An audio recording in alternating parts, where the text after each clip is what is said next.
Fil-Knisja Parrokjali tal-Madonna ta' Fatima fil-Pjetà se jsir proġett ġdid ta' tħaddir urban bi spazju miftuħ sostenibbli. Ambjent Malta ser twettaq dan il-proġett b'investiment ta' aktar minn 100,000 euro li se jissarfu fil-ħolqien ta' spazju miftuħ aħdar, l-installazzjoni ta' tankijiet tal-ilma li jistgħu jaħżnu madwar 15,000 litru ta' ilma tax-xita, sistema ta' tisqija u sistema ta' dawn ġdida.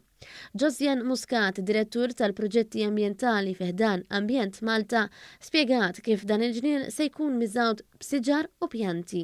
Ġo dan ir-Roof Garden Ambjent Malta ser tkun qed tagħmel ħatħawel diversi siġar kif ukoll diversi arbuxelli. Apparti dawn ser tkun qed tagħmel ukoll sistema tad-dawl kif ukoll sistema ta' irrigazzjoni. Ma dawn ser tkun qed tagħmel ukoll sistema sabiex jinġabar l-ilma tax-xita biex bekk tkun tista' jissaqew daw is-siġar u arbuxelli f'dan il-post. Il-Ministru għall-Ambjent Aron Farrugia qal li l-proġetti ta' tħaddir fil-qalba tal-komunitajiet igawdu minnhom l-ambjent u l-komunità in ġenerali.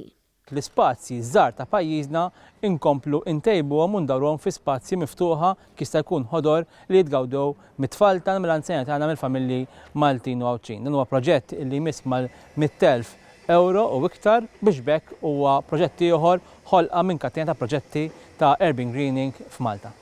L-ispazju miftuħ se jservi wkoll bħala insulazzjoni peress li għandu l-kapaċità li jżomm isħana fix-xitwa u temperaturi friski fis-sajf u allura se jtejjeb ukoll l-effiċjenza tal-enerġija tal-bini.